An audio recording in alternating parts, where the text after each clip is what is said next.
relação à situação conjugal, os fatores. Então é importante, fatores de risco, né? Para a questão do suicídio. E a gente teve uma abordagem, onde a abordagem mais frisada como importância é a investigação, né? E a gente vê que o preditor mais importante para risco de suicídio são tentativas anteriores. A gente tem outros preditores, né? Sexo masculino, acesso a armas, né? A questão do desemprego, o status de divorciado, né? ou viúvo. Isso daí a gente sabe que tem esses outros preditores. O outro preditor é o transtorno mental, que é a maior parte dos casos, mas o uso de substâncias aumenta muito, e de longe o mais tiver na questão, tiver 3 assim, eu acho que tudo mas aí tem uma questão que tem lá, tentativas prévias de suicídio, é o preditor mais forte, tá? Então, assim, colocando desse jeito. Comparando, mulheres se matam? Matam, mas se tiver um sexo feminino lá, perdeu a importância a questão, entende? Então, essa questão do manejo, que passa, a primeira coisa, pela avaliação, da gente rodar a chave e entender a importância de perguntar, porque depois disso a gente vai em cima do que está levando essa pessoa a ter esse comportamento, tá? Então hoje a questão que a gente vai falar das urgências, né, é mais a questão da violência, da agressividade, tá? A gente vai dar uma entrada nesse mundo aqui, onde eu tenho 2 aulas disso também. Tem 2 tipos de slide, que tem um mais focado em algumas condutas de não fazer, outras condutas de atenuação, tá? Então, eu vou tentar misturar um pouquinho no que a gente vai falar aqui. E o seguinte, a prova vale 8. Trazer a caderneta todo mundo no dia para poder registrar 2 pontos. Entrega no início, eu fico com elas, já vou anotando, tá?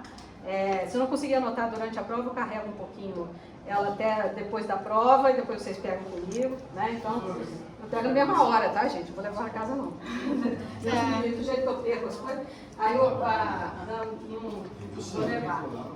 Aí a questão é 8 e 2 da prática, perfeito? O sangue também.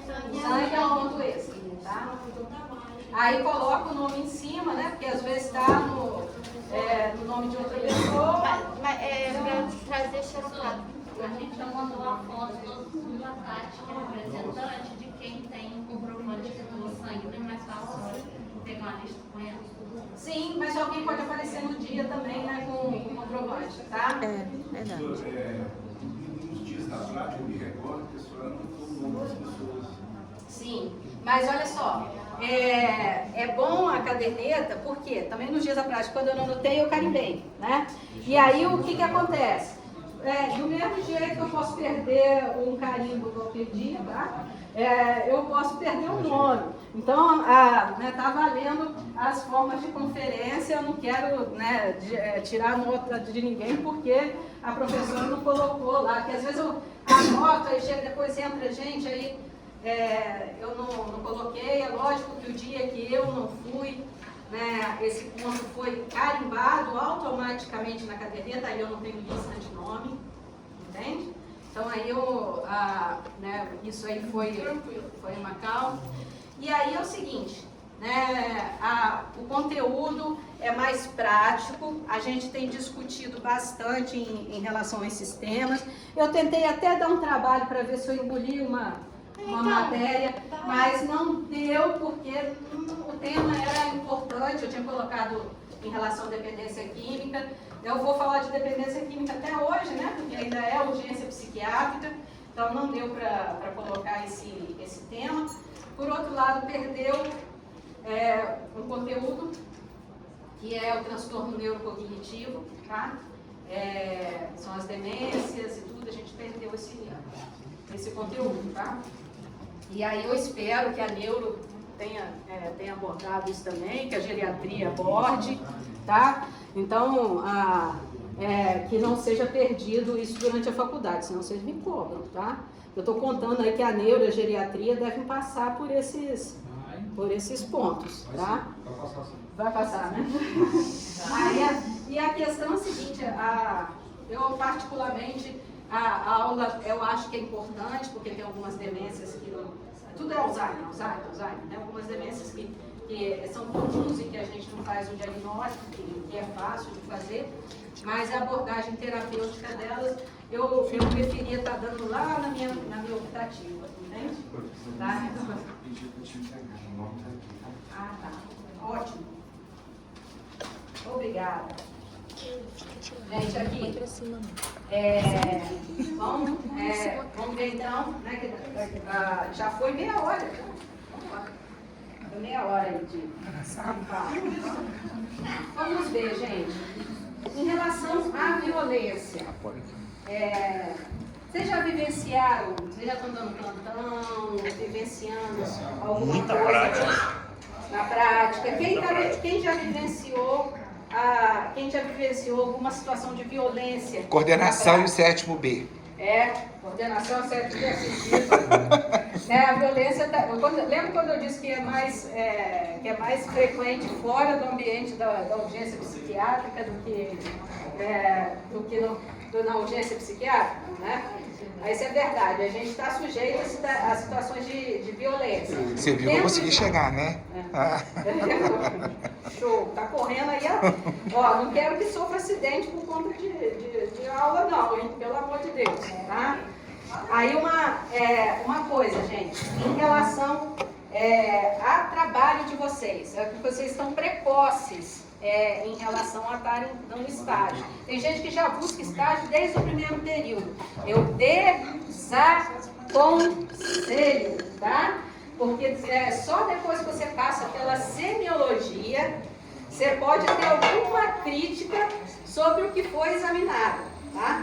Semiologia psiquiátrica a gente deu aqui muito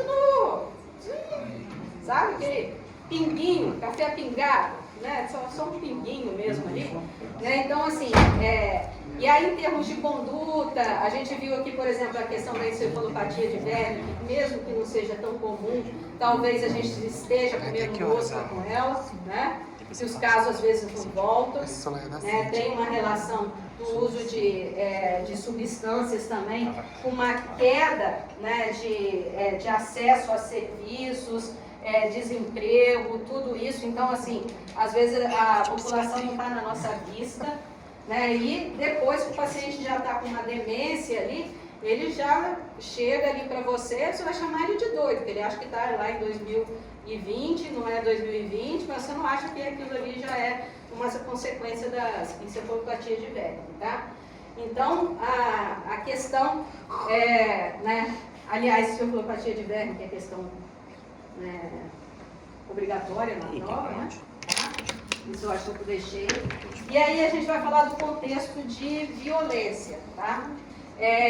O contexto de violência seria um ato intencional de causar dano corporal a outra pessoa. Existe também o dano a patrimônio. Às vezes a gente está na urgência e tem um guarda de patrimônio. Aquele guarda está ali para proteger o patrimônio, não a gente, tá? Se ele entrar no combate com a gente, ele entrou fora da função dele, tá? Então, às vezes tem um guarda de patrimônio e, mesmo assim, os nossos serviços são depedrados, né? A gente vai destruindo. Você quer arranjar um jeito do serviço ficar pior, você deixa ele desarrumado também. Porque quanto mais desarrumado, mais aumenta a desarrumação, tá? Então, isso daí é uma questão. Então, inclui agressão, estupro, roubo e homicídio. As situações de violência, tá? Abuso físico ou sexual de crianças, adultos e idosos. Então, para não ficar fora. Isso daqui, gente, a questão de violência, isso daqui é frequente, tá? Muito frequente. Aí aqui eu já estou falando daqueles casos que chegam violentos. Não estou falando, já comparando a população geral com a psiquiátrica, e depois que a gente vai determinar isso daqui. Se é uma coisa, se é outra, mas a gente chega com esses dados, que são dados de qualquer serviço de saúde. Tá? Qualquer serviço de saúde. Consultório, tem? Tem. Menos do que numa urgência, mas tem. Tá? Então, existe essa... Aliás, de vez em quando, umas notícias feias, né, dos médicos, né, fazendo... violentando pacientes, né, umas notícias feias, né, que fica difícil, né, para a gente entender. Enfim, né, a epidemiologia, cerca de 8 milhões de atos violentos por ano nos Estados Unidos, risco de ser vítima de homicídio de 1 para 85 em homens e de 1 para 280 em mulheres. Então, homens são vítimas de violência com maior frequência.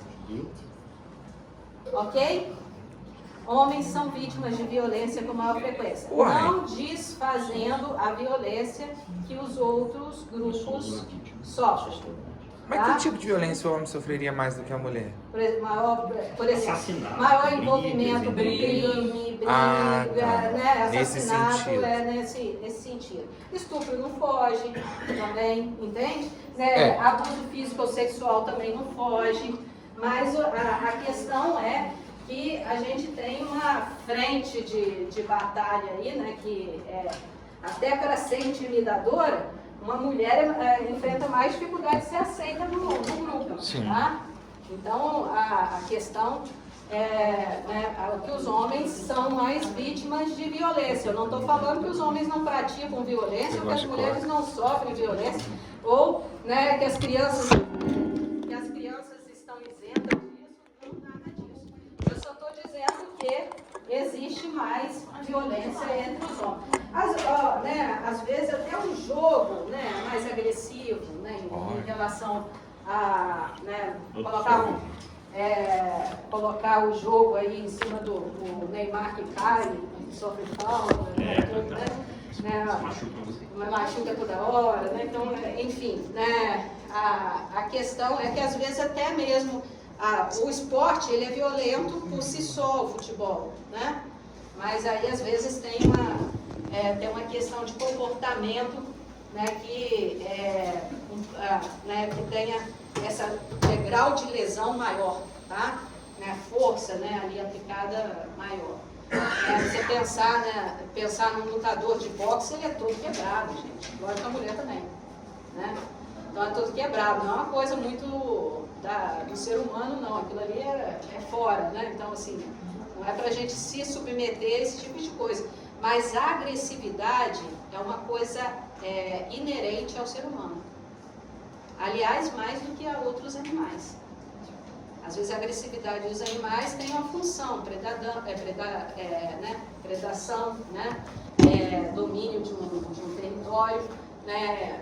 A questão, o homem, ele gosta.